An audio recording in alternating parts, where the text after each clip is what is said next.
எனக்கும் தானே அன்னை தமிழுக்கு என் தலைதாழ்த்திய வணக்கத்தை தெரிவித்துக் கொள்கின்றேன். பெருமைக்குரிய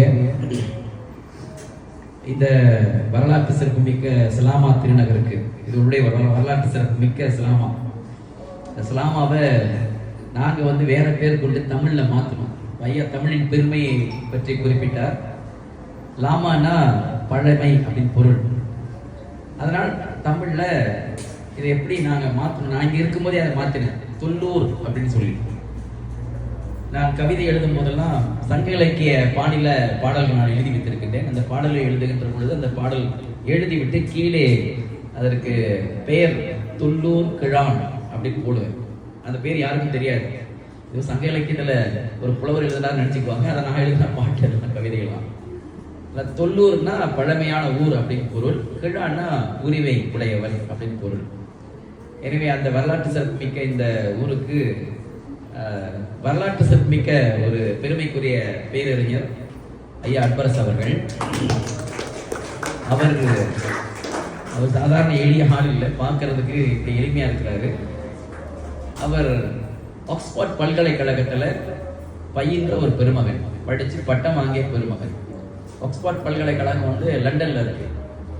படித்து 2 முனைவர் பட்டம் விட்டுருக்காரு. முனைவர் பட்டம் PhD பிலாசபி டாக்டர். அது மட்டும் இல்லை, உலக வைப்பகத்தில் ஒரு அதிகாரியாகவும் அவர் பணியாற்றிருக்கிறார். அவருக்கு தோற்றம் பாருங்க எவ்வளவு எளிமையா, எந்த ஒரு ஆடம்பரமும் இல்லாமல் மிகப்பெரிய அறிஞர். பாவேந்தர் பெரியாரை பற்றி சொல்லும் போது மண்டை சுரப்பை உலகு தொழும், அந்த மாதிரி அவருடைய மண்டையில் அவ்வளவு ஆழமான செய்தி நமக்காக மிக சுருக்கமா பேசிட்டு போயிட்டார். அவர் பயின்றது, படித்தது, ஆழ்ந்தது எல்லாமே ஆங்கிலத்துல தான். இருந்தாலும் தமிழை பிறகு கற்றுக்கொண்டார். அதனால அவர் நம்மளாம் பார்ப்பதற்கு நான் இங்க வந்ததுனால இந்த ஊருக்கு வரணும்னு சொல்லி இப்ப 2வது முறையாக வந்திருக்கின்றார். ஐயா அவர்களுக்கும் மலேசிய தமிழறி கழகத்தினுடைய தேசிய உதவி தலைவர் ஐயா மன்னர் அவர்களுக்கும் ஐயா குமரன் அவர்களுக்கும் இந்த நிகழ்ச்சி இங்க வழிநடத்திய வரவேற்புரை பேசி அமர்ந்திருக்கின்ற வேணி அவர்களுக்கும், அதோடு மட்டுமல்லாமல் இந்த நிகழ்ச்சி இங்கு நீண்ட காலத்திற்கு பிறகு ஒரு உரைப்பொழிவு செய்ய வேண்டும், சிலாமா மக்களை பார்க்கணும், பேசணும் ஆர்வம் எனக்கு ஏற்பட்டது. அதனால் இந்த தலைப்பு கொடுத்த சொல்லில் உயர்வு தமிழ் சொல்லே என்ற தலைப்பு கொடுத்து நான் எல்லாருக்கும் அறிவித்த பொழுது, எப்பொழுதுமே நான் இவ்வாறு ஒரு நிகழ்ச்சி நடத்தினால் முந்திக் கொண்டு ஐயா கவலைப்படாதீர்கள், நான் இருக்கின்றேன் உங்களுக்கு பக்கத்தில், 2 கை போல இருந்து நான் உங்களுக்கு செயல்படுவேன்னு சொல்லி நான் கேட்காமலேயே துணை கொடுத்து நின்றவர் தான் நம்ம ரகு அவர்கள்.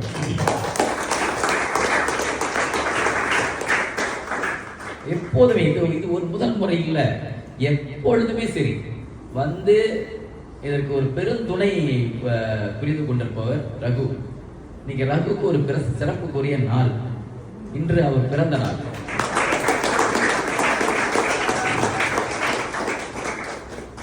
அதனால நம் அனைவருடைய சார்பாக ரகு அவர்களுக்கு இந்த நகராட்சி மன்ற உறுப்பினராக, சிலாமா நகரமன்ற உறுப்பினராக விட்டிருக்கின்ற ரகு அவர்களுக்கு நான் நம்முடைய நெஞ்சார்ந்த பிறந்த நாள் வாழ்த்தினை தெரிவித்துக் கொள்கின்றேன். ஏதோ பிறந்த நாளுடைய சூழலும் எனக்கு தெரியாது. அவர் பிறந்த நாள் பிறகு இங்க வந்த பிறகுதான் எனக்கு தெரியாது. இந்த நிகழ்ச்சி நடத்த போகிறோன்னு கூட அவருக்கே ரகுவுக்கே பிறகுதான் தெரிய வந்தது. அதனால அவர் என்ன செய்திருக்காருன்னா, திட்டமிட்டு வைத்திருந்தார். இப்போதுமே அவர் செய்கிற ஒரு பெரும்பணி, இங்குள்ள மக்களுக்கு இந்த பொருள்களை கொடையாக வழங்குவது. அவர் ஒரு வகையில் ஒரு கொடை நெஞ்சர். ஆனா இந்த வாய்ப்பை பயன்படுத்தி கொண்டு வருகின்ற பெரியவர்களுக்கு எல்லாம் இந்த பொருள்களை, வீட்டு பயன்பாட்டு பொருள்களை அவர் வழங்குவதற்கு அணியமாக இருக்கின்றார். இந்த நிகழ்ச்சிக்கு பிறகு அவர் வழங்குவார். இந்த நிகழ்ச்சிக்கு வருகை எடுத்திருக்கின்ற பெருமைக்குரிய இஸ்லாமா பெருமக்கள், ஆசிரியர் அன்பு இளவல் செந்தில், அண்ணன் நாகலிங்கம், மற்ற ஐயா அறிவுமணி, பெருமைக்குரிய பெரியவர்கள் எல்லாம் இருக்கீங்க. ஒவ்வொருத்தரும் பேர் சொல்லி கொண்டிருந்தா நேரம் போயிடும். சொல்லில் உயர்வு தமிழ் சொல்லி என்ற நிலையில இந்த நிகழ்ச்சிக்கு வருகை இருக்கின்ற உங்கள் அனைவருக்குமே நெஞ்சார்ந்த வணக்கத்தை நான் தெரிவித்துக் கொள்கின்றேன். இந்த வரிய முதல்ல கொடுத்தவர் யார் தெரியுமா? இந்த சொல்லில் உயர்வு தமிழ் சொல்லி அப்படி யாரு முதல்ல தமிழ் குரு நல்லுலகத்துக்கு முதல்ல குரல் எடுத்து எல்லாருக்கும் தெரியப்படுத்துவார். யார் தெரியுங்களா? இந்த பள்ளி மாணவர்கள் தான் உங்களுக்கு தெரியும். சொல்லின் உயர்வு தமிழ் சொல்லே, அதை தொழுது படித்திடடி பாப்பா அப்படின்னார். சொல்லில் உயர்வு தமிழ் சொல்லே, அதை தொழுது படித்திடடி பாப்பா. தொழுது படிக்கணுமா? இதை தமிழ எப்படி கடவுளை சாமியை கும்பிடும் போது தொழுகிறோமோ அது போல தமிழை தொழுது படித்திடடி பாப்பான்னாரு. பாவேந்தர் படிக்கிறார். பாரதிதாசன் தெரியுமா? பாரதிதாசன் யாருன்னு தெரியுமா? பாவேந்தர் பாரதிதாசன். தமிழுக்கும் அமுதென்று பேர் பாட்டு கேட்டிருக்கீங்களா? அந்த பாட்டை எழுதுனது இவர் தான், பாவேந்தர் பாரதிதாசன் தான். எங்கள் வாழ்வும் மங்காத தமிழ் சங்கே குழந்தை எழுதினவரு நம்ம பாவேந்தர் பாரதிதாசன் தான். இதெல்லாம் என்ன பாருங்க, பாவேந்தர் பாரதிதாசனை வெறுமனே சொன்னா யாருக்கும் தெரியாது. ஆனா சினிமா படத்துல பாட்டு போட்டு காட்டின பிறகு எல்லாருக்கும் தெரிய வந்தது. அப்படிதான் பாரதியார் பாட்டை எப்படி தெரிய வந்தது? காற்றில் இளவெளி கண்ணம்மா உங்கள் காதலை எண்ணி தவிக்கின்றேன்னு ஒரு பாட்டு இல்லையா? பழைய பாட்டு. இந்த மாதிரி நிறைய பாட்டு. தீராத விளையாட்டு பிள்ளை, கண்ணன் தெருவிலே பெண்களுக்கு ஓயாத தொல்லை, கண்ணனால பெண்களுக்கு ஓயாத தொல்லை. இந்த பாட்டு எழுதணும் பாரதியார் தான். யாவறிந்த மொழிகளிலே தமிழ் மொழி போல் இனிதாவது இங்கும் காணும். இந்த பாட்டு எழுதுனது பாரதியார் தான். திரைப்படத்துல போட்டு காட்டின பிறகு பொதுமக்கள் அனைவருக்குமே பாரதியார் தெரிய வந்தது. பாவேந்தர் பாரதிதாசனுக்கு எல்லாருக்கும் தெரியும். பொதுமக்கள் அனைவருக்குமே, இங்குள்ள பொதுமக்கள் அனைவருக்குமே எல்லாருக்கும் தெரியும். பாரதியாரை தேர்ந்தெடுக்கிற அளவுக்கு பாரதிதாசனை தெரியாது. பாரதியார்னா உடனே கண்டுபிடிச்சுவாங்க, ஓ இந்த தலையில முட்டாசு போட்டுக்கிறாரு, அவர் தான் பாரதியார். பள்ளிகள்லாம் பாருங்கம்மா, ஒரு வேடம் அறிஞருடைய வேடம் போட்டுட்டு வரணும்னா யாருடைய வேடம் போடுவாங்க? பாரதியார் வேடம் தான். என்னைக்காவது யாராவது எந்த பள்ளிக்கூடத்திலாவது பாரதிதாசனுடைய வேடம் போட்டு வந்திருக்காங்களா? இல்ல. ஆனா தமிழுக்காக அதிகம் பாடியவர் பாரதிதாசன் தான், பாவேந்தர் பாரதிதாசன் தான். பாரதியார் படிச்சிருக்கிறாரு, ஆனா அவர் அதிகமா இந்தியாவுக்கு படிச்சிருக்காரு, இந்திய தேசத்துக்கு படிச்சிருக்கிறாரு, விடுதலைக்கு, அவர் இந்திய விடுதலைக்காகவும் படிச்சிருக்கிறாரு. திரைப்படத்துல அவர் தான் படம் எடுத்தாங்க, பாரதி படம் எடுத்தாங்க. கப்பலோட்டிய தமிழன் ஒரு படம் பார்த்திருக்கலாம் நீங்க. அதுல மிகப்பெரிய ஒரு தமிழர், மிகப்பெரிய பணக்காரர், அறிஞர் பாபு சிதம்பரம் பிள்ளை. அவர் தான் கப்பல் விட்டார் சொல்லுவாங்க. கப்பலோட்டிய தமிழனா கப்பலில் ஓட்டின ஒரு பொருள் இல்ல. வெள்ளைக்காரனை எதிர்த்து தமிழராலையும் பெரும் வணிகம் பணம் செலவு செய்யக்கூடிய அளவுக்கு கப்பலை கடல்ல விட முடியும், சரக்கு கப்பலை அப்படின்னு சொல்லி விட்டவர். அவருடைய பணத்தெல்லாம் போட்டு அவர் சொத்தெல்லாம் அழித்து விட்டார். கடைசியில் அவர் சிறையில பிடிச்சு கொடுத்தாங்க. திரும்பி வரும்போது வரவேற்கும் போது அவர் யாரும் மானப்பட்டு வரவேற்கவே இல்லை. 10 பேர் தான் இருந்தாங்க சொல்றாங்க அவர் வரவேற்கிறதுக்கு. தமிழனுக்காக, அந்த நாட்டு விடுதலைக்காக அழிந்தவர் வாவு சிதம்பரம் பிள்ளை. அந்த வாவுசிய படம் போட்டு காட்டின பிறகுதான் தெரிந்தது.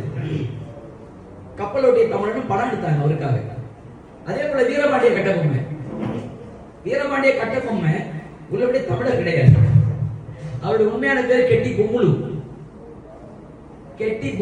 அவருடைய உண்மையான பேரு. ஆனா படத்துல அவர் தமிழராக காட்டி வீரவசனமா பேசுற மாதிரி ஆக்கி அவர் ஆனா வெள்ளைக்காரனை எதிர்த்து அவரு போராடினாரு. தூக்கில மாட்டி கொண்டாங்க.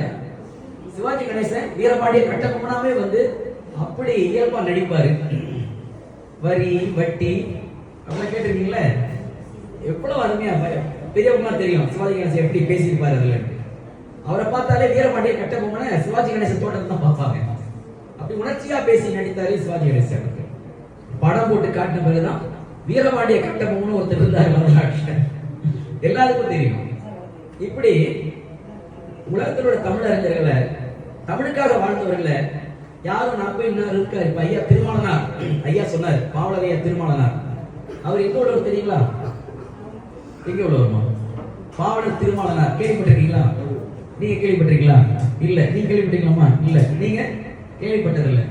இந்த மாணவர்களை கேட்கிறேன், பிள்ளைங்களை கேட்கிறேன், பாவலர் திருமாலனார் சின்ன பிள்ளைங்க எத்தனை பேருக்கு தெரியும்? கை தூக்குங்க. தெரியுமா? எத்தனை பேருக்கு தெரியாது? பலருக்கு தெரியல. ஆனா பெரியவர்களுக்கு தெரியும். பெரியவர்களுக்கு தெரியுமா? அவர் எந்த ஊரை சார்ந்த தெரியுமாமா? விஜயவாடா. இந்த ஊர், இந்த மண்ணுக்குரியவர். இந்த ஊர், இந்த மண், இந்த கட்டணம் அவர் வாங்கி போட்ட கட்டணம். இந்த படத்தில் இருக்காருல அவரு தான். அவர் மிகப்பெரிய அறிஞர், மிகப்பெரிய பாவலர் இந்த நாட்டில், இந்த மண்ணில். அவர் உலக அறிஞர். பாருங்க, ஐயா அறிஞர். இங்க லண்டன்ல இருந்து ஆக்ஸ்போர்ட் பல்கலைக்கழகத்துல இருந்து படிச்சு வந்து இங்க பாவலர் திருமாவளவனுடைய பெருமையை பற்றி ஐயா பேசுறாரு. தமிழ்நாட்டில் உள்ள அறிஞர் இருக்காங்க, கோலாலம்பூர் உள்ள அறிஞர் இருக்காங்க. உலகமே அவரை பத்தி காப்பியனை ஈன்றவளே ஒரு பாட்டு இருக்குல்ல, சீனி நைனா முகமது அவர்கள் எழுதின பாட்டு. அந்த காணொலியை பார்த்தீங்கன்னா பாவலர் திருமாவளவனுடைய படம் அதுல வரும். இந்த நாட்டில் தமிழுக்காக வாழ்ந்து உழைத்த அறிஞர்கள். ஆனா இந்த சிலாமால வாழ்ந்த தமிழர்கள் பாருங்க, அவருக்கு தெரியும், அவரை தெரியும். அவர் காலம் பொழுது தமிழ் தமிழ் வாழ்ந்து தமிழ் தமிழ் எழுந்தவர். நாம் மறந்தாலும் அறிஞர் உலகம் மறக்காது, அறிஞர் உலகம் போற்றி பேசும். ஆனா அவர்களை எங்க வந்தா எல்லாரும் பார்க்கலாம்னா சினிமாவில் வந்தா ஒரு காலம் அவரு பேரால் ஒரு திரைப்படம் எடுத்திருந்தோம்னு வச்சுக்கலேன், இன்னும் சிறப்பா எல்லாரும் அறிந்திருப்பாங்க. இன்னைக்கு அவர் எழுதிய பாடல் பல பள்ளிக்கூடங்கள்ல தமிழ் பாட்டா இருக்கு. சுப்பூர் தோட்டம் இருக்கும்போது நான் வேலை செய்த கூலா தோட்டத்துல தமிழ் பண்ண அவர் எழுதிய பாட்டா இருக்கு. பல இடங்கள்ல இருந்தது. நிறைய நற்றமிழ் படை அவர் தான் என் போன்றவர்கள் உருவாக்குனார். நான் இங்கு இந்த மண்ணில் நான் தமிழ் பள்ளியில படிச்சு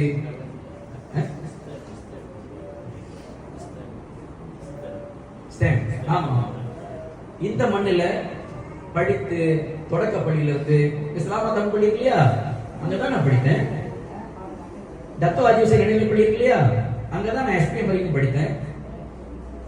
ஒரே ஒரு முதல் மாணவன் தத்தோ ஆதிவாசி தமிழ் பள்ளி இடைநிலை பள்ளியில தலைமை மாணவனாக கிறித்துவ புங்காவாஸ் கிறித்துவ முறைக்காக தலைமை ஆசிரியராக தேர்ந்தெடுக்கப்பட்டு வந்தவன் நான். முதலாக வரலாற்றுல, அந்த பள்ளி வரலாற்றுல 1981 பிறந்திருக்க மாட்டார், இந்த பிள்ளைங்களை பிறந்திருக்க மாட்டார். இந்த டத்தோஜி சேர்க்கிற பள்ளியில தமிழ் பள்ளியிலையும் அப்படித்தான். நான் இந்த மண்ணில் என்ன வந்து தமிழ் சார்ந்த ஒருவனாக, தமிழுக்காக சிந்திக்கக்கூடியவனாக உருவாக்கிய பெருமகன் தான் பாவலர் ஐயா அப்போ திருமாவளவன். மிகச்சிறந்த ஒரு அறிஞர், கவிஞர், ஆழ்ந்த ஆராய்ச்சியாளர். ஆனா இந்த ஊர்ல உள்ளவங்களுக்கு அவரை பத்தி பெருசா தெரியல. அவருடைய கல்லறை இன்னும் நம்ம இடுகாட்டுல பாத்தீங்கன்னா பெருசா அவருடைய கல்லறை தான் கட்டி போட்டிருப்பாங்க. வெளியூர்ல வந்தா போய் பார்ப்பாங்க, எல்லாரும் அந்த இடத்துல போய் சுற்றி பார்ப்பாங்க. எனவே அறிஞர்களை, தமிழ் அறிஞர்களை, தமிழ் உணர்வாளர்களை நான் அந்த அளவுக்கு ஆழமா அறியல. அவங்களுக்கு வேற ஏதாவது திரை வெளிச்சத்தை போட்டு காட்ட வேண்டி இருக்கிறது. இப்ப சொல்லி உயர்வு தமிழ் சொல்லி அந்த விரிவுரையாளர் கல்லூரியில் நான் போதிக்கும் போது அவர் சொன்னார், பாரதியார் தான் அறிவார்ந்த கவிஞர், பாரதிதாசன் வந்து அறிவார்ந்த கவிஞர் இல்ல. பாரதியார் பாருங்க, யாம் அறிந்த மொழிகளிலே தமிழ் மொழி போல் இனிதாவது எங்கும் காணும் அப்படின்னு சொல்லிட்டாரு. எனக்கு தெரிஞ்ச மொழியில மட்டும்தான் தமிழ் இனிமை, எனக்கு தெரியாத மொழி பல மொழிகள் உள்ளன, அதுல ஒன்றும் தமிழ் ஒன்றும் இனிமைன்னு சொல்ல முடியாது. அவர் அப்படி திருப்பி போட்டார். எனக்கு தெரிந்த மொழி, நான் அந்த பகுப்புல நான் உட்கார்ந்து கேட்டுட்டு இருக்கேன். ஆனா பாரதிதாசன் பாருங்க, என்ன தமிழுக்கும் அமுது என்று பேர், அதுல என்ன அறிவு இருக்கு, அதுல என்ன, அது உணர்ச்சி தான் அப்படின்னு பேசினேன். எனக்கு ஏற்றுக்கொள்ளவே முடியல. எனக்கு சரியான சீற்றம் வந்தது. ஏன்னா தமிழை தாழ்த்துவதில் மட்டும் இல்லாம பாரதிதாசனை தாழ்த்தி பேசினார். ரெண்டு பேருமே சமமா பார்த்திருந்தா சிக்கலே இல்லை. எனக்கு சீற்றம் வந்தது. நான் அப்பொழுது எனக்கு வந்து 23 வயது. நான் அந்த வகுப்பறையில் நிறைய மாணவர்கள் இருந்தாங்க. சீற்றத்தோடு எழுந்து கேட்டேன், ஐயா நான் ஒரு வினா தொழில் விரும்புகின்றேன் உங்களிடம். அவர் விரும்புகிறார். என்னன்னு கேட்டார். நீங்க சொன்னீங்க பாரதியார் தான் உணர்ச்சி மிகுந்தவர், பாரதிதாசன் பாரதியார் தான் அறிவார்ந்த படம் இருக்கிறாரு, பாரதிதாசன் இல்ல அவர் உணர்ச்சியாளர் இருக்கிறார் சொல்றீங்க. பாரதியாருக்கு தெரிந்த மொழிகள் என்ன, தயவு செய்து சொல்லுங்க. எனக்கு தெரியாத மொழிகள் விட்டுருங்க. அவருக்கு தெரிந்த மொழி தான் என்ன, அவர் கற்ற மொழிகள் தான் என்ன. முதலாவது தமிழ் அவருக்கு தெரியும், இரண்டாவது ஆங்கிலம் அவருக்கு தெரியும், மூன்றாவது பிரெஞ்சு அவருக்கு தெரியும். ஏன்னா புதுவையில் அவர் வாழ்ந்தவர், பிரெஞ்சு மொழியெல்லாம் கற்றவர், தெரிந்தவர், பேசக்கூடிய அளவுக்கு. அடுத்து உள்நாட்டில் இருக்கக்கூடிய தெலுங்கு, மலையாளம், கன்னடம் இந்த மொழியெல்லாம் கூட அவர் பழகி இருக்கிறார். அடுத்து சமஸ்கிருதம், தேவபாஷை, தேவபாஷைன்னு சொல்லி வச்சிருக்காங்கல்ல, கடவுளுக்கு அது மட்டும் தான் புரியும்னு. இப்ப நான் மனதார கேட்கிறேன் உங்ககிட்ட, நம்ம சாமி கும்பிடுறோம், சாமி கும்பிடும் போது, ஏன்னா எங்க அம்மா சாமி கும்பிடுவாங்க, நான் பக்கத்துல இருந்து கேட்டிருக்கேன். அவங்க கையெடுத்து கும்பிட்டு வாய் விட்டு சொல்லுவாங்க. எந்த மொழியில சொல்லியிருப்பாங்க? சீன மொழியிலையா, மலாய் மொழியிலையா, எந்த மொழியில சொல்லியிருப்பாங்க? நம்ம தாய்மொழி தானே, தமிழ் மொழி தானே சொல்லியிருப்பாங்க. அப்ப கடவுளே, இறைவா, முருகா, கடவுளே என் குடும்பத்தை நல்லா வச்சிருப்பா, ஊர் உலகத்தை நல்லா, எல்லாம் நம்ம ஆளுங்க அப்படிதான் சந்திப்பாங்க. எல்லாருமே அவங்களும் நல்லா இருக்கணும், ஊர் உலகமும் நல்லா இருக்கணும் சிந்திப்பாங்க. எல்லாரும் அப்படிதான் நீங்க கடவுளை கும்பிடும்போது அப்படிதான் வேண்டுவீங்க. எங்க குடும்பத்தை நல்லா வச்சிருப்பா, ஊர் உலகத்தை மக்களை எந்த கஷ்டமும் வராம பாதுகாத்துக்கு பண்ண கும்பிடுவாங்க. எங்க அம்மா அப்படி வாய் விட்டு சொல்லி தான் கும்பிடுவாங்க. பேசுறது தமிழ்ல, கடவுளுக்கு புரியுமா புரியாது, சாமி புரியுமா புரியாதா, புரியணும் தானே. அதான் ஒருத்தர் கேட்டாரு, நீயே சொன்னாய் கடவுளுக்கு எல்லாம் தெரியும் என்று, ஆனா நீயே சொன்னாய் அந்த கடவுளுக்கு தமிழ் தெரியாது என்று. நீ அன்று சொன்னது பொய்யா அல்லது இன்று சொன்னது பொய்யா? இரண்டும் சரி என்றால் நீ அன்று சொன்னது சரியா, இன்று சொன்னது சரியா? இரண்டும் சரி என்றால் நீ அந்த குள்ள நரியான்னு கேட்டார். அது எப்படி கடவுளுக்கு தமிழ் தெரியாது போகும்? அப்ப தமிழ் தெரியும் இல்லையா? ஆனா இவங்க என்ன பண்ணாங்க, இல்ல கோயில்ல தமிழ் பாடப்படக்கூடாது, தமிழ் ஓதப்படக்கூடாது, தமிழ் இருக்கவே கூடாது, கல்யாணத்துல தமிழ் இருக்கக்கூடாது, கல்யாணத்துல தமிழ் இருக்கக்கூடாது, நம்முடைய முக்கியமான சடங்குகள் இருந்தாலும் அங்க தமிழ் இருக்காது, பிள்ளைங்களுக்கு பேர் வச்சா தமிழ் இருக்காது. இப்ப நம்மளுக்கு பாருங்க, அப்ப அந்த காலத்தாலாம் நான் இடையில தென்னாப்பிரிக்காவில் உள்ள தமிழர்கள் ஒருத்தர் போய் நேர்காணல் செய்யறாரு. பழைய வயசான பாட்டி, உங்க பேர் என்னமான்னு கேட்டா வெண்ணிலா அப்படின்னு சொல்றாங்க. அவங்களுக்கு தமிழ் தெரியல, ஆனா பேரு வெண்ணிலா. உங்க பேர் என்னமா? மல்லிகா. நான் சின்ன பிள்ளை இருக்கும்போது தோட்டத்தெல்லாம் எல்லாருடைய பேரையும் நான் கேட்டிருக்கிறேன். பவளம், செம்பவளம், மங்களம், மல்லிகா, வெண்ணிலாவா பேர் இருந்திருக்கு. இம்மா தமிழ் பேர். மாரியம்மா பேர் வச்சிருக்காங்க, இருக்கா இல்லையா? முருகம்மான்னு பேர் வச்சிருக்காங்க. இன்னைக்கு யாராவது முருகம்மான்னு பேர் வைக்கிறாங்க தன் பிள்ளைக்கு? இன்னைக்கு யாராவது மாரியம்மான்னு பேர் வைக்கிறாங்களா? இன்னைக்கு யாராவது மல்லிகான்னு பேர் வைக்கிறாங்களா? இன்னைக்கு யாராவது செம்பகம்னு பேர் வைக்கிறாங்களா? பவனோன்னு பேர் வைக்கிறாங்களா? அல்லது முத்துன்னு பேர் வைக்கிறாங்களா? மாணிக்கம்னு பேர் வைக்கிறாங்களா? ஒரு ஆள் கூட பார்க்க முடியலையா? எல்லாம் என்னென்ன பேர் வைக்கிறாங்களே? என்னென்ன பேர் வைக்கிறாங்க? கிஷன், விஷன், குஷன், என்னமா என்ன வைக்கிறாங்க? அவங்களுக்கு எல்லாம் தெரியும். அவங்க பேர பிள்ளைங்கெல்லாம் பேரை கேட்டா இஷு குஷு குஷுன்னு இருக்கும். சசிகா. ஒரு பிள்ளைக்கு நான் பேரை கேட்டேன், என்னப்பா பேருன்னு கேட்டாக்கா மகிஷான்னு சொல்லிச்சு. மகிஷாவா? அது என்ன மகிஷா? மகிஷானா என்ன பொருள்மான்னு கேட்டேன், தெரியல. மகிஷா என்ன பொருள் தெரியுமா? அது தமிழ் சொல்லு இல்ல, அது சமஸ்கிருத சொல்லு. மகிஷானா எருமை மாடுன்னு பொருள். தமிழ்ல பேர் வச்சா அவங்களுக்கு தெரியும். யாராவது பிள்ளைக்கு போயிட்டு எருமை மாடுன்னு பேர் வைப்பாங்களா? பேர் வைக்க மாட்டாங்கல்ல. வச்சிருக்காங்கம்மா மகிஷான்னு. நான் சொல்றது பொய்யில, நீங்க வேணா எடுத்து போட்டி பாருங்க, அது உண்மையா இல்லையான்னு. சசிகானா யாசிகா, யாசிகா யாசகம் என்றுதல், பிச்சைக்காரின் பொருள். இப்படி இல்லாம பேர் வைப்போம். நம்ம தமிழ் தெரிஞ்சிருந்தா, தமிழ் வைத்தா நமக்கு புரியும், நாம் காதுக்கு இனிக்கும். செல்வம்னு வைக்கிறீங்க, முத்துன்னு வைக்கிறீங்க, முத்து போன்றவன் முத்து, மாணிக்கம் போன்றவன் மாணிக்கம், செல்வம் சேர்ந்தவன் செல்வம் இல்லைங்களா? மல்லிகா, மல்லிகை பூ போன்றவங்க, முல்லை எல்லாம் எவ்வளவு அழகான தமிழ் பேர். பூங்கொடி, பொற்கொடி. வீரமிகுந்த பாட்டு நான் நான் பேசும்போது கேட்கிறேன். இந்த மக்களை பார்த்துட்டு நம்ம பேச்சையை மாத்திக்கிட்டேன் நான் கொஞ்சம். ஏன்னா அதுல கொஞ்சம் ஆழ மிகுந்த செய்திகள்லாம் இருக்கு. நான் உங்களுக்காக பேசணும், உங்களுக்கு விளங்கு மட்டும் பேசணுன்றதுனால நான் அதை காட்ட விரும்பல. பாவாணரை மட்டும் ஐயா சொன்னார் இல்லையா, அவர் தேவனைய பாவாணர். தமிழ்ல நிறைய ஆய்வுகள் செய்தவர், மிகப்பெரிய ஆய்வாளர், நிறைய சொற்களை கண்டுபிடிச்சு உலகத்துக்கு கொடுத்தவர். எனவே தமிழ் மீதே ஒரு மதிப்பின்மை. தமிழை பார்த்தா கேவலமா பாக்குறது, இழிவா பாக்குறது, ஏளனமா பாக்குறது, மட்டமா பாக்குறது, நம்ம தாய்மொழியை தாழ்வா பாக்குறது. அந்த தாழ்வு மனப்பான்மை காரணமாகத்தான் தமிழர் வீட்டுல தமிழ் இல்லாம போச்சு. தமிழர் வீட்டுல தமிழ் இல்ல. எங்க அம்மா வீட்டுல சமைக்கிற இடத்த அடுப்படின்னு சொன்னாங்க, அடுப்பங்கரைனாங்க.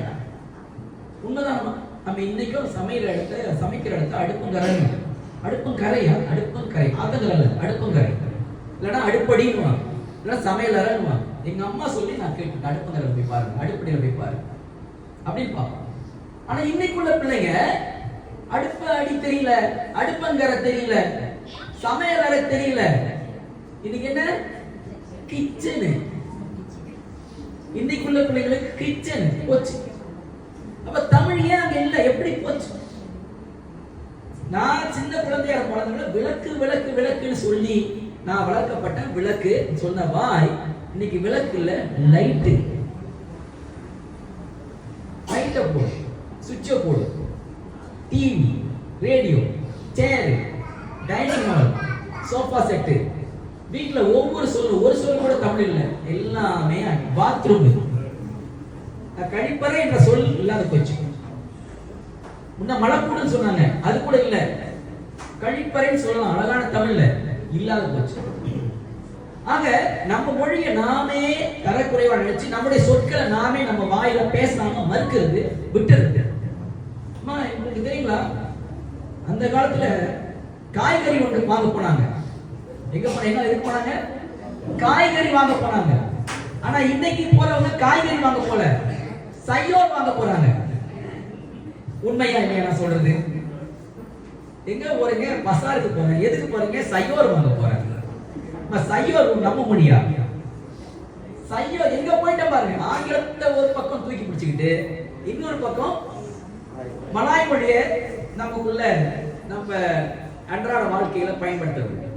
எங்க போயிட்டு இருக்கேன்? சும்மா ஜலாம் போயிட்டு இருக்கிறேன். என்ன செஞ்சிட்டு இருக்கீங்க? பையனை மண்டி பண்ணிட்டு இருக்கேன். மண்டி எப்படி மலாய் வந்து உள்ளுக்கு பூந்துருக்கு. என்னடா லாம்பாட்டா வந்துட்டேன், எவ்வளவு நேரம் நான் துங்கு பண்றது? ஆசிரியர் மாணவர்கிட்ட கேட்கிறாங்க, நான் கிருத்தியா ரூமா கொடுத்தேன், செப்பாட்டா சியா பண்ணிட்டு அத்தார் பண்ணிக்கணும் தெரியுமா? டீச்சரு கிருத்தியா ரூமா கொடுத்தாங்க, செப்பாட்டா சியா பண்ணிட்டு அத்தார் பண்ணிட்டேன்.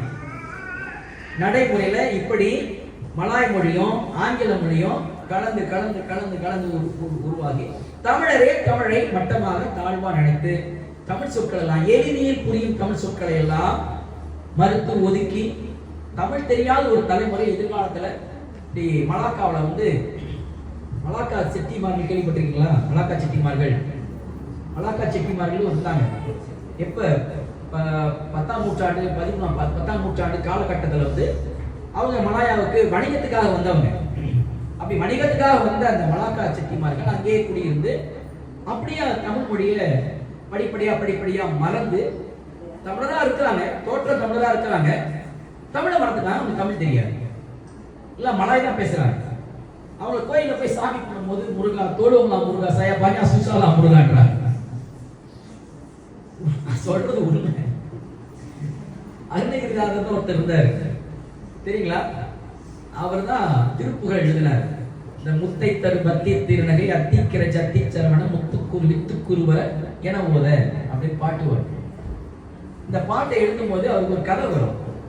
அவர் எழுத முன்படுவார் அருணகிரிநாதர், பாட்டு வராது. முருகனே தோன்றி அருணகிரிநாதர் சொன்னாராம், முத்து முத்தாய் தமிழில் பாடு அருணகிரிநாதா, முத்து முத்தா பாடு. முத்து முத்தாய் பாடு சொன்னதுனால முத்துன்னு சொல்லி எடுத்து முத்தை தருபத்தி திருநகரை எழுதினாரு அருணகிரிநாதர். அந்த முருகனை முருகா சயபாயா சுசாலா முருகா தோட்டோலா முருகா தமிழ் தெய்வம்னு சொல்லப்படுற முருகனுடைய மலாயாள போய் பேசினா என்ன ஆகுது? அது அந்த மலாக்கா செட்டிமார்கள் எதிர்காலத்துல இருக்கிற நம்ம தலைமுறை இருக்கு இல்லையா, என்னால வர தலைமுறை இருக்கு இல்லையா, அந்த தலைமுறை அப்படி மாறிடுமோன்னு அச்சம் இருக்கு. ஏன்னா வர தலைமுறை இப்போ உள்ள தன் பிள்ளைங்கிட்ட தமிழ்ல பேச விரும்புறதில்ல, அம்மா அப்பான்னு சொல்லி கொடுக்க விரும்புறதில்ல, மம்மி டாடின்னு சொல்லி கொடுக்குறாங்க. ஆங்கிலத்துல பேச விரும்புனா பிள்ளைங்க ஆங்கிலத்துல வளம் பெறணும், நலம் பெறணும், சிறப்பு பெறணும், தப்பே கிடையாது.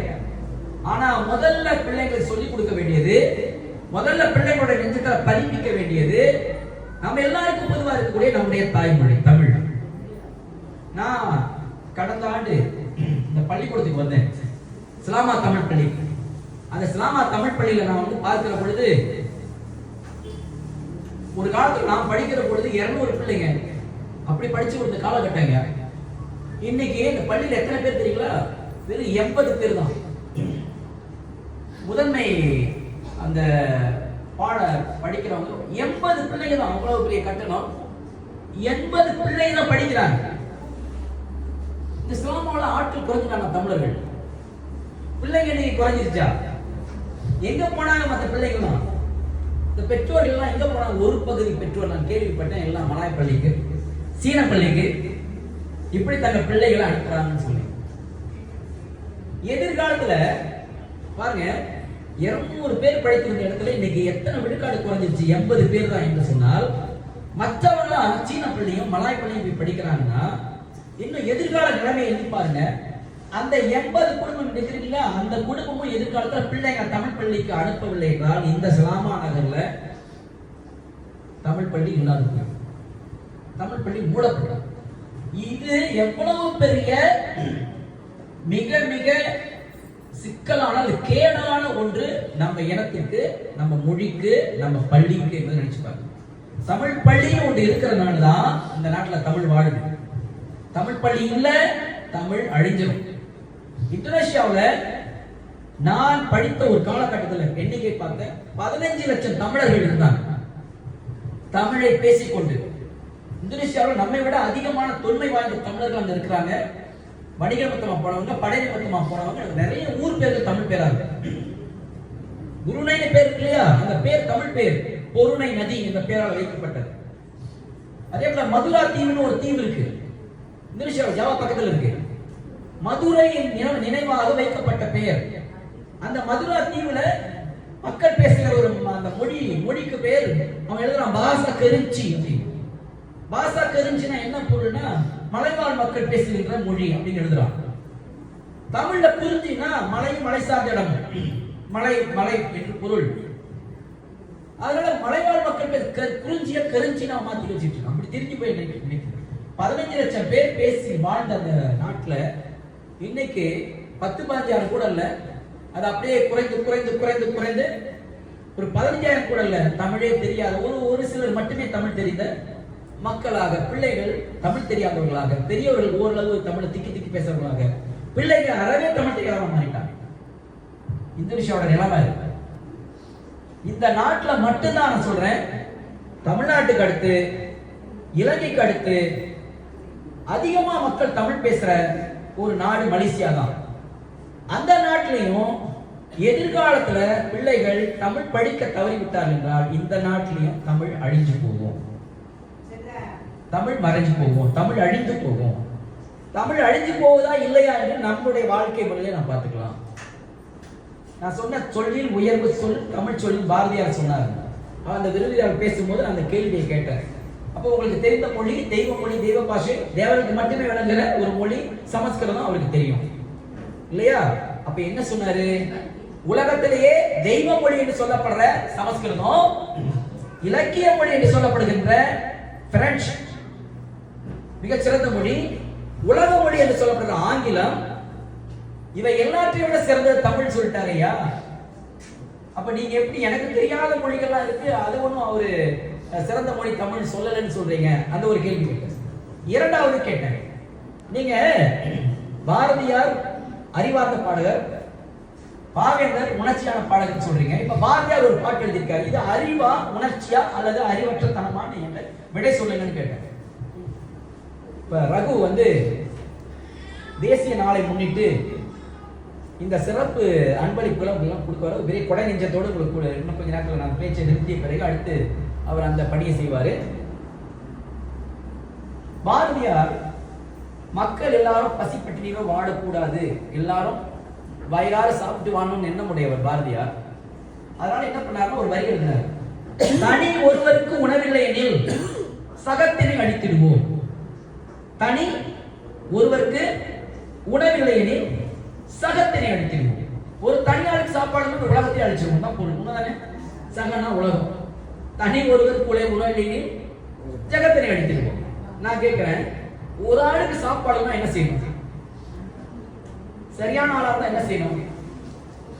அந்த ஆளுக்கு போய் சாப்பாடு கொடுக்கணும். அதுக்காக வாழ்ற மக்கள் அழிச்சிருவோம்னாக்கா உலகத்தை அழிச்சிடணும். வாழ்ற மக்கள் அழிச்சு போயிடலாம் இல்லையா? அழிக்கலாமா? அது அறிவா? அறிவாத பாடல் செய்தின்னு சொல்ல முடியுமா? இதை நான் அவர்கிட்ட கேட்டேன்.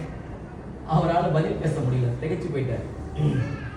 அவரால் பதில், அவர் விரிவுரையாளர், நான் ஆசிரியர் பயிற்சிகளில் படித்துக் கொண்டிருக்கும் உண்மையா நடந்தது, நேருக்கு நேர் அவரிடம் கேட்ட கேள்வி. இது என்ன அறிவுன்னு நீங்க சொல்றீங்க அப்படின்னு நான் கேட்கும் பொழுது அவரால் இப்படியே இருக்க முடியவில்லை. அவருடைய பேச்சு அப்படியே குறைத்துக் கொண்டார். நான் சொன்னேன், இருவரையும் யாரையுமே காட்டாதீர்கள், 2 பேருமே சிறந்த பாவலர்கள் தான். பாரதியாரும் சிறந்தவர் தான், பாவேந்தர் பாரதாசனும் சிறந்தவர் தான். இன்னும் சொல்ல போனா பாரதியார அவர் சார்ந்த மக்கள் இருக்காங்கல்ல, உறவினர் இருக்காங்கல்ல, இந்த பிராமண சமுதாயம் இல்லையா, பாரதியார அந்த காலத்துல மட்டம் தட்டினார்.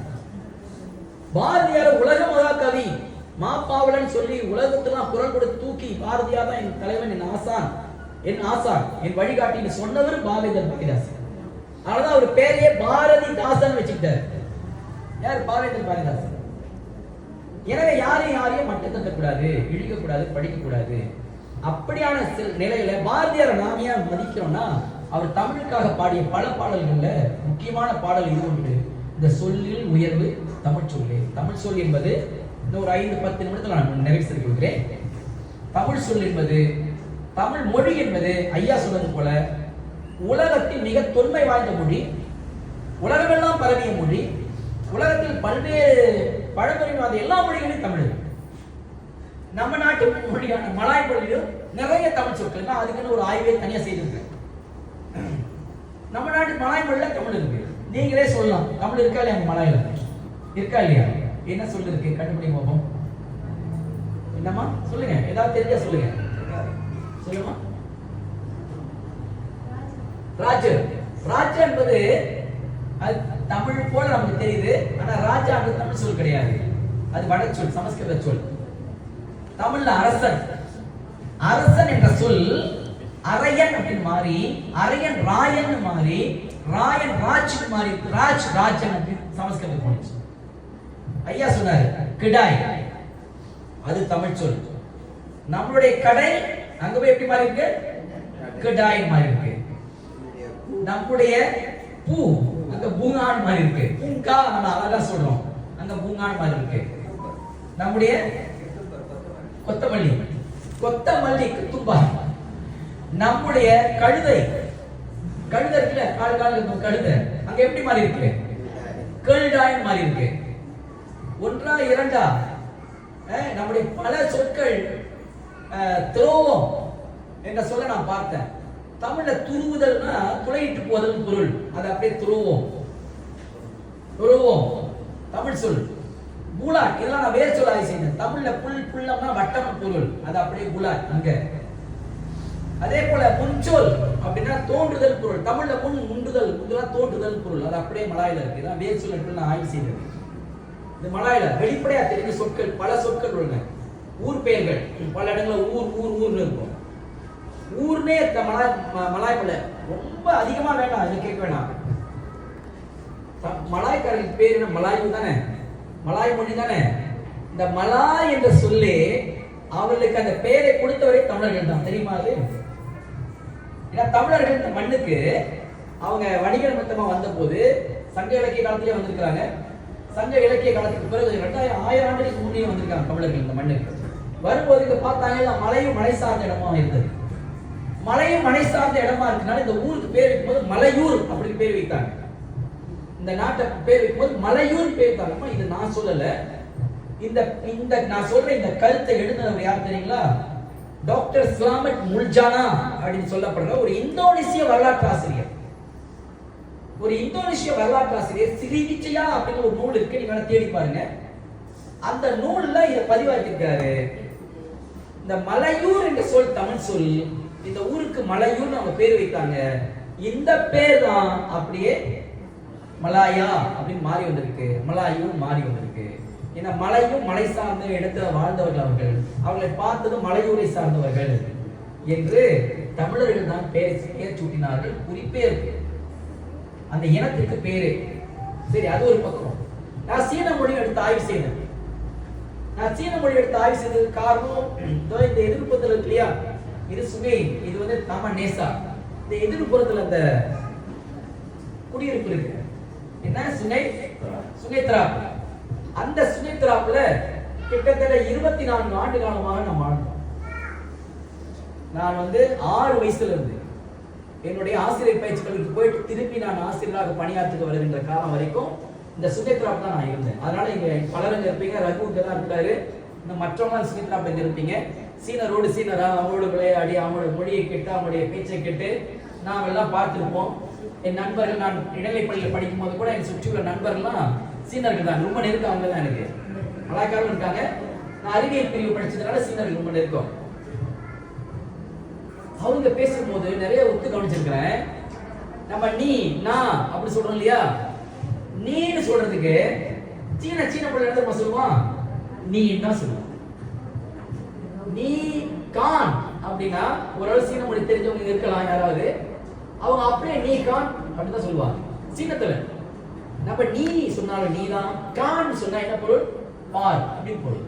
சீனத்துல அப்படியே வழங்குறது நீ கான் அப்படின்னு. நான் இங்க இந்த சுகத்ராவில் இருக்கும்போது எங்க வீட்டு பக்கத்துல வரிசை வீடு, இங்க ஒரு பழைய ஹோம்மேட் கடை தெரியுங்களா, இப்ப இல்லைன்னு நினைக்கிறேன். வண்டி பழுது பார்க்குற கடை ஒன்று இருந்துச்சு. அப்படியே அந்த வரிசையில் அந்த வளையத்துக்குள்ள கடைசியில போனீங்கன்னா அது இருந்தோம், அது இருந்ததாங்க. அங்க ஒரு வரிசை வீடு இருந்தது பச்சை நிறத்துல. அந்த வரிசை வீடுல தான் நாங்க குடியிருந்தோம் தொடக்கத்துல. இப்ப எங்க வீட்டு பக்கத்துல சீனர்கள் இருந்தாங்க. கடைசி தொங்கல் வீட்டுல வந்து, தொங்கல் வீடு சொல்ற பாருங்க, தொங்கல்னா கடைசி பொருள், பொங்க வீடுன்னு சொல்லுவாங்க. ஒரு சீன வயதான மூதாட்டி இருந்தாங்க. அந்த சீன வயதான மூதாட்டி இன்னைக்கு அப்படி நீங்க பார்க்க முடியாது. அவங்க நடக்கும் போது நம்ம மாதிரி நடக்க முடியாது அவங்களால. அவங்க எப்படி நடப்பாங்க, இப்படி நடப்பாங்க. பாத்திருக்கீங்களா? பாத்திருக்கீங்களா? அந்த மாதிரி சீனர்கள் பாத்திருக்கீங்களா? இன்னைக்கு அப்படியான தலைமுறை நீங்க பார்க்க முடியாது. அன்னைக்கு இருந்தது இப்படி நடக்கிறது. இந்த சுமித்ராப்ப அப்படி இருந்தாங்க. அந்த வயதான பாட்டி அப்படி நடந்தாங்க. நான் என்னடா இப்படி நடக்கிறாங்கன்னு, அப்ப அவங்க ரொம்ப நெருக்கமாயிட்டாங்க. அவங்க வீட்டுக்கு நான் போவேன். போய் பார்க்கும்போது ஒரு நாள் தெரிந்து அவங்க தன் காலை எடுத்து தூய்மைப்படுத்தினாங்க. இந்த காலில் துணியை கட்டி சுத்தி ரெண்டு காலையும் இறுக்கி கட்டி வைத்திருந்தாங்க. அந்த கட்டை அவித்து காலை சுத்தம் பண்ணாங்க. அவன் காலை பார்த்தா இப்படி ஒட்டிக்கிட்டு இருந்துச்சு. இந்த கால் இப்படி பறந்தானே இருக்கணும், இப்படி ஒட்டிக்கிட்டு இருந்துச்சு ரெண்டு காலுமே. இதை ஏன் செய்யணும், அவங்களே செஞ்சுக்கிட்டு இருந்தாங்க. என்ன காரணம், சீனர்கள்ட்ட ஒரு பண்பாடு இருந்தது. குழந்தை பிறந்த அந்த கால சீனர்கள்ட்ட, இப்போ உள்ள சீனர்கள் இல்ல, அந்த கால சீனர்கள்ட்ட ஒரு பழக்கம் இருந்தது. குழந்தை பிறந்தா அந்த குழந்தை வந்து ஒரு அழகான பெண் குழந்தை பிறந்தா, அப்பதான் பெருசா வந்தா அதுக்கு திருமணம் ஆகும், மாப்பிள்ளலாம் வருவாங்க, அது அழகா இருக்கும், நடக்கும் போதெல்லாம் தட்டி இப்படி நம்ம பார்த்து மாதிரி நடக்கும்னு சொல்லிட்டு அந்த அது ஒரு காரணம்.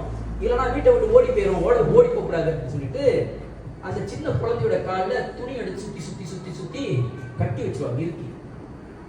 இறுக்கி ரெண்டு காலையும் கட்டி வச்சிருவாங்க. அது கால ஓட்டத்தில் என்ன ஆச்சுன்னா, அது வளர அந்த கால் ஒட்டி போய் அந்த பிள்ளைங்க அவங்களால நடக்க முடியாது. அவங்க இப்படி நடக்கிறதுக்கு காரணமே, அவங்க நம்மள மாதிரி இயல்பா காலை பதிஞ்சு நடக்க முடியாது, இப்படி ஆடி தள்ளாடிதான். அப்ப அந்த சீனை பாட்டிக்கிட்ட நான் பார்த்தேன். அப்படின்னா அவங்கள்ட்ட இதெல்லாம் கண்டு அதுக்கான ஆய்வு கட்டுரை எழுதியிருக்கு. சீனர்கிட்ட ஏன் இந்த பழக்கம் வந்தது, பின்னால ஒரு புரட்சி ஏற்பட்டது. புரட்சி ஏற்பட்ட பிறகு ஷீகுவாந்தின்னு ஒரு மன்னன் வந்தான். அந்த மன்னன் காலத்துல இதெல்லாம் இந்த என்ன பெண்கள் மீது சுமத்தப்பட்ட அடக்குமுறை. பெண்ணை ஆணுக்கு சமமா பார்க்கணும், பெண்ணை ஆணுக்கு சமமா பார்க்கணும். பெண் அடிமைப்பட்டவள் இல்ல. தொட்டு தாடி கல்லானாலும் கிளம்பாலும் கல்லானாலும் கிளவன், உள்ளானாலும் புருஷன், அப்படிதான் நம்ம சொல்லுவாங்க. நான் தான் சில கேட்டேன், ஒரு பள்ளியில போய் கெட்டுவாட்ட பேசும்போது நான் உங்களுக்கு கேட்கிறேன், ஒரு கல்லை கொண்டு வந்து பாட்டி கை தாடி கட்டுன்னு சொன்னா அவர் கல்லு இவதான் உங்க புருஷன் அப்படின்னு கொண்டு வச்சா ஏத்துக்குவீங்களா? ஒரு புல்லு கொண்டு வந்து இவதான் உங்க புருஷன் சொன்னா ஏத்துக்குவீங்களா? அந்த மாதிரி பழமொழி பாருங்க, கல்லானாலும் கிழமை புல்லானாலும் புருஷன். அவன் கேடு கட்டனா இருந்தாலும் கூட பரவாயில்ல, கழுத்தை நீட்டிடணும். எவ்வளவு மோசமான இருந்தாலும் பரவாயில்ல, கழுத்தை நீட்டிடணும். அப்படிதாமா இருந்தது. பெண்ணுக்கு ஒரு நீதி, ஆணுக்கு ஒரு நீதி. இதே சீன சமுதாயத்தில் இருந்தது. வாய் பேச முடியாது, நாக்களை சரிசமமா உட்கார முடியாது. கணவன் பேரை சொன்னாத மாதிரி இருந்தாங்க. இன்னும் கூட இருக்கிறாங்க கொஞ்சம் பேரு. என்னங்க உங்க கணவர் பேரு சொல்ல மாட்டாங்க. உங்க கணவர் பேரு என்னங்க சொல்ல மாட்டாங்க. அவங்க பிள்ளையோட பேரை சொல்லி அவருடைய அப்பாங்க. இப்படி இன்னும் இருக்கிறாங்க.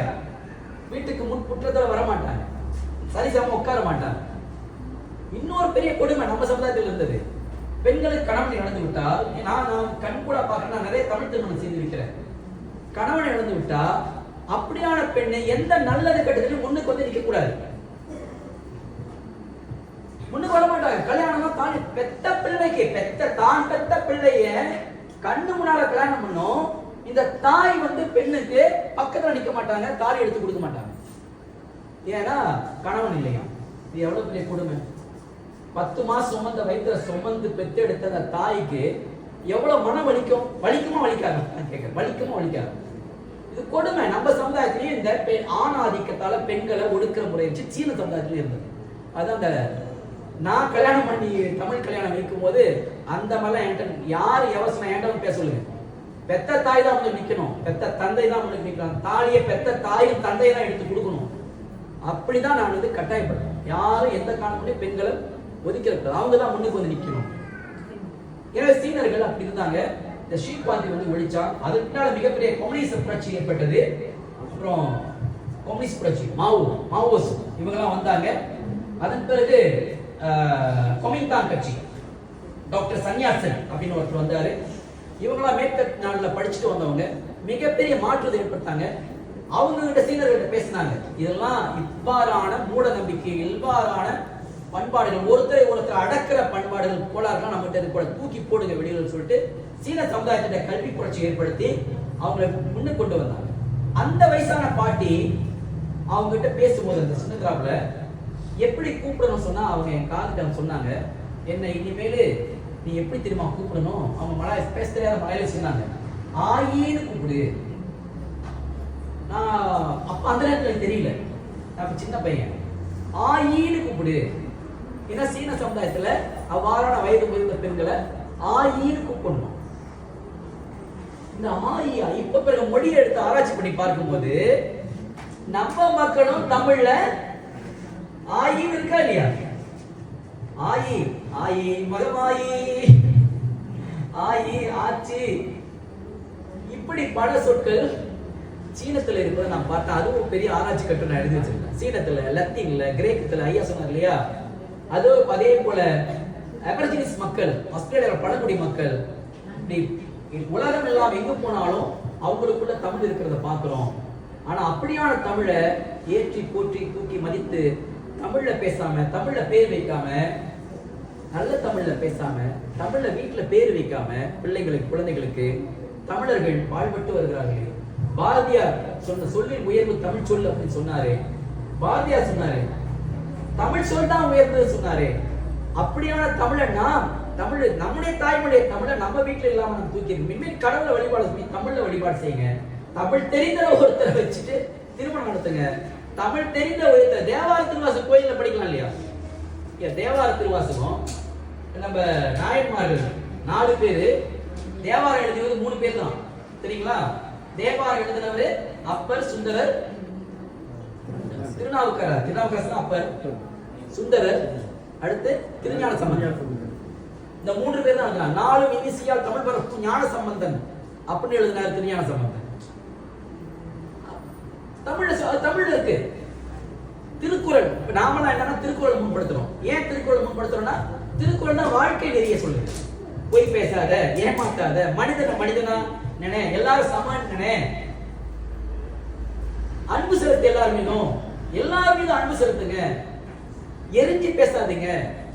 அவர் 4 கூறுகளை இதை சொல்லி நான் நிறைவு செய்யறேன். யாருமே பின்பற்றாதீங்கன்றார். 4 சொல்லிட்டு இந்த 4 பின்பற்றாதீங்கன்றார். யார் மீது யாரும் பொறாமை கொள்ளாதீங்க.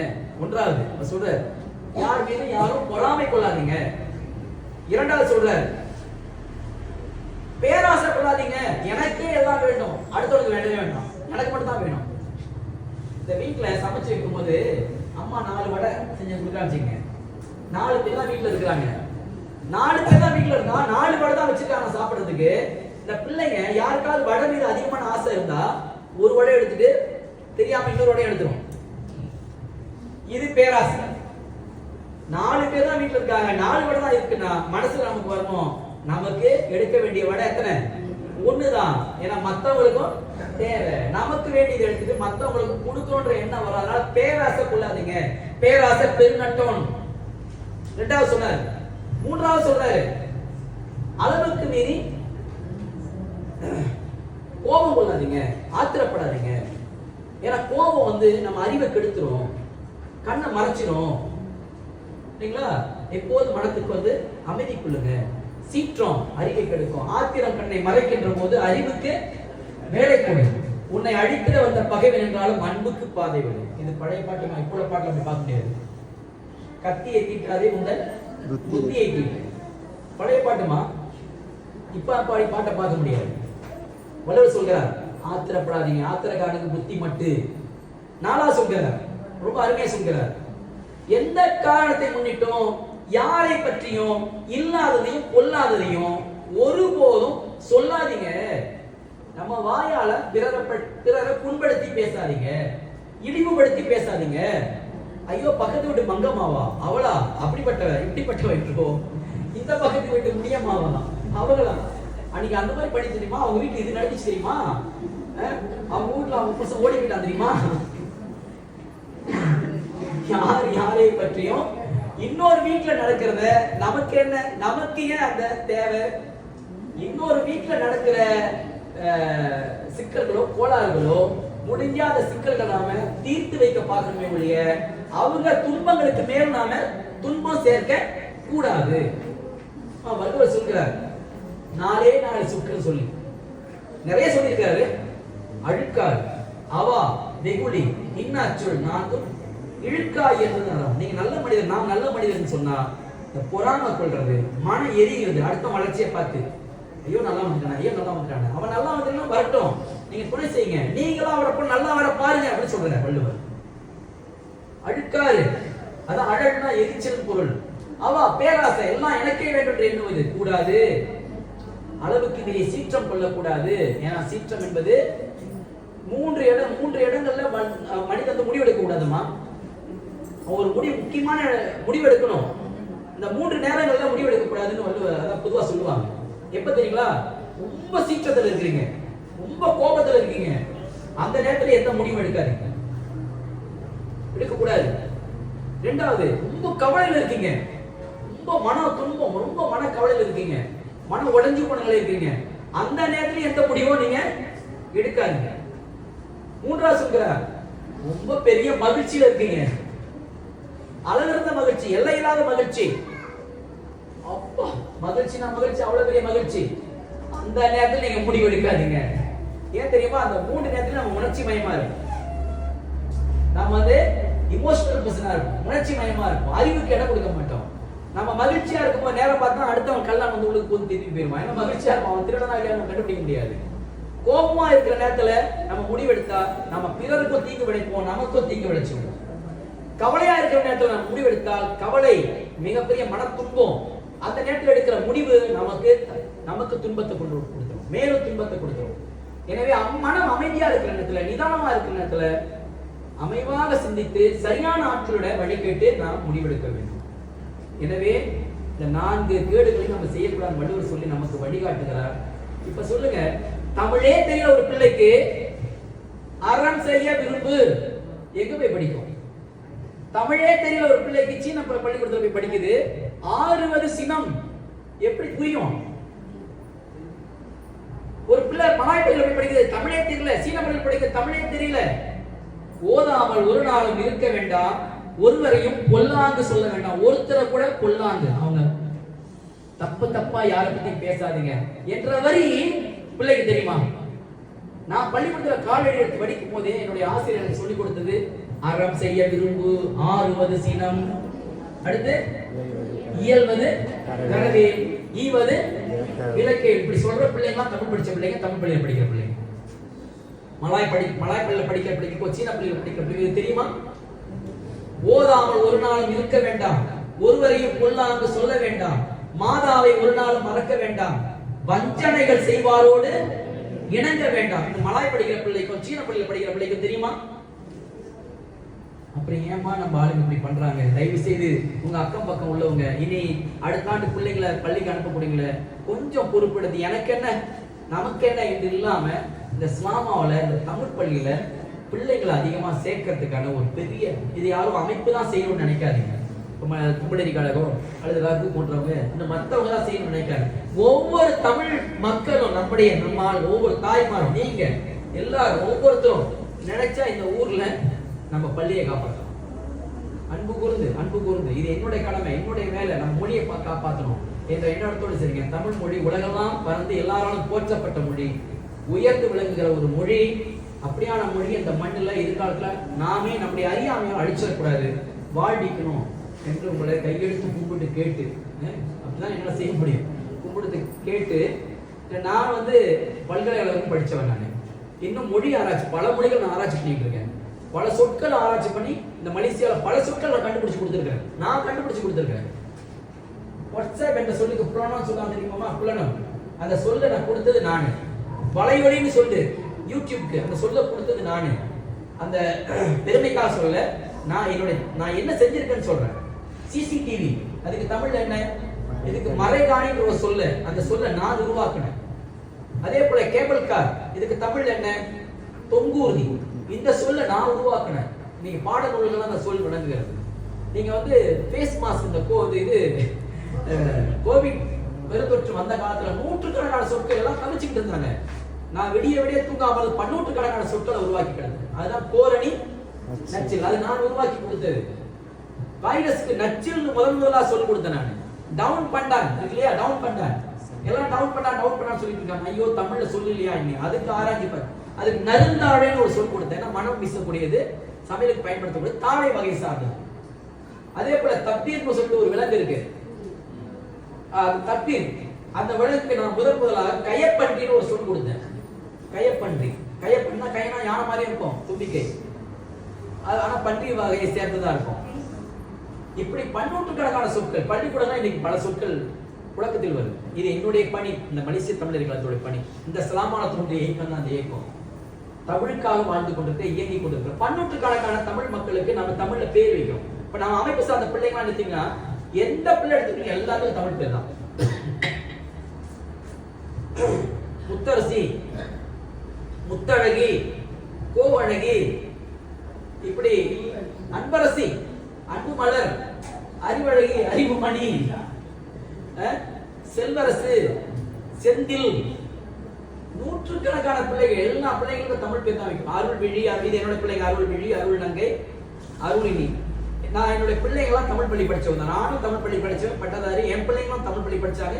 என்னுடைய பிள்ளைங்க 2 பேர் மருத்துவராக இருக்காங்க, டாக்டர் ஸ்பெஷலிஸ்ட், சிறப்பு மருத்துவராக இருக்காங்க. ஒரு பிள்ளை எண்ணெய் பெட்ரோலியம் அந்த துறையில வேலை செய்யறாங்க. இப்ப எல்லாருமே தமிழ் படிச்ச பிள்ளைங்க சிறந்தவர்கள் தான் இருக்காங்க. ஒவ்வொருவரும் இந்த மண்ணில் பிறந்த பிள்ளை தான் செய்தி வாச்சிட்டு இருக்கு. இதுல கொலைகாது வானொலியில தெரியுமா யாருன்னு? பூங்குழலி வீரன். நீங்க அங்க ஊரறிந்த எல்லாம் அறிந்த ஒரு பிள்ளையா இருக்கு பூங்குழலி. பேர் பாருங்க, பூங்குழலி, பூங்குழலன், பூந்தளிர். நம்ம பிள்ளை தமிழ்ல பேர் வைக்கும், நல்ல தமிழ்ல பேர் வைங்க, அழகு தமிழ்ல பேர் வைங்க. நான் குறைஞ்சா போயிருவோம், காதுக்கு இனிமையா இருக்கும். தேன் பாயுது காதினிலே பாரதியார் சொன்னார். தேன் பாயுது காதினிலே அப்படின்னு சொன்னார். அவ்வாறு தமிழ் காதுல தேன் பாயுது. நம்ம மொழியை நாம் தான் வாழ வைக்க வேண்டும் கேட்டுக்கொண்டு அந்த கொஞ்ச நேரம் பேசின உங்களுக்கு சொல்லணும்னு என் மனசுல எனக்கு தோட்டியது. எனக்கு என்ன பொறுத்து நாம் எல்லாருமே பாதுகாவலர்கள். அதனால் ஒன்று சேர்த்து கை கொடுப்போம், தமிழை வாழ வைப்போம்.